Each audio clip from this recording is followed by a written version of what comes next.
reader of the Washington Post recently wrote to the paper's advice columnist about a wedding day dilemma of his.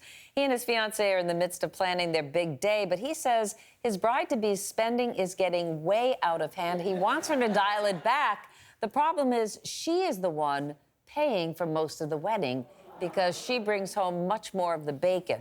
So what is your take? He doesn't know.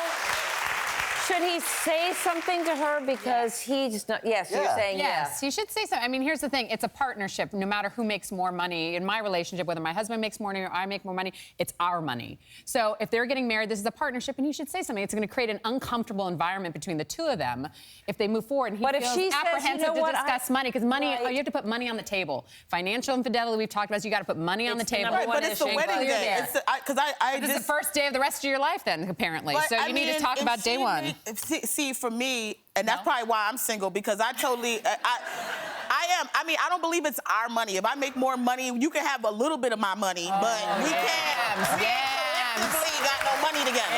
No.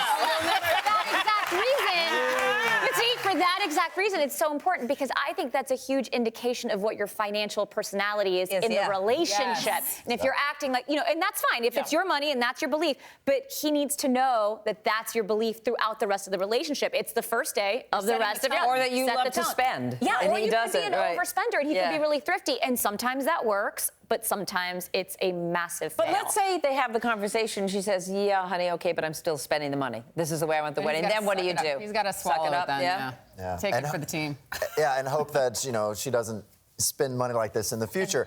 When I got married to my husband, it was a really good test of how we deal with money because I sometimes spend money on things I shouldn't be spending on, and he is very frugal with what with the money, and so it's a great relationship in that way. So when we got married, there were so many things I was throwing against the wall that he was like, "No, we're not doing that. That's just dumb." And one big expense we had was we didn't have little girl flower girls, but we wanted flower girls to set the tone, and they were all these supermodels that came down the wall. They were supermodels. Like Victoria's Secret angels? It's a gay wedding. Yeah.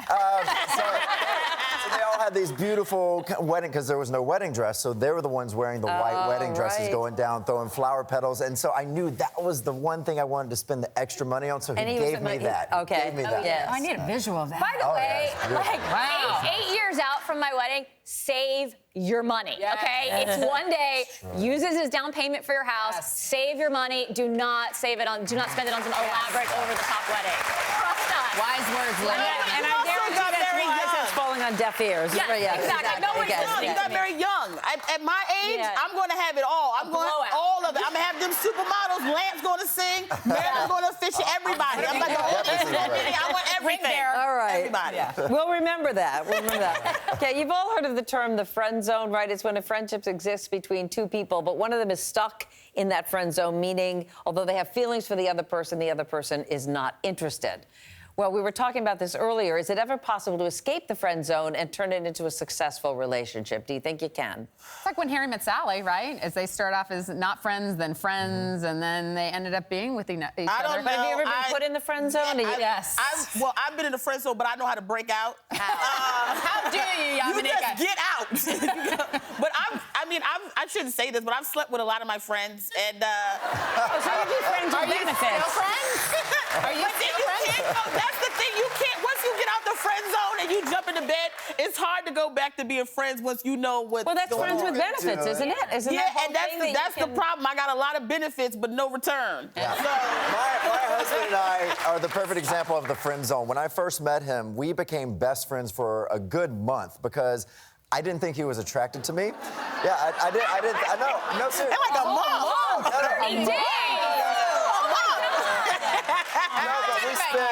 We spent every single day together as best friends because I wanted to become best friends with him because I needed to get away from that attraction to him. So what made y'all best friends? Y'all was skipping down the street together, holding hands, eating ice cream? No, we literally spent every single day together. We bonded so much, but nothing physical between us. When did it change, Joe? About a month in. About a month later, he couldn't take it anymore. Right when I was about to get on that edge of becoming such good friends where I couldn't think of him that way, we leaned in for a kiss, and it was all over after that.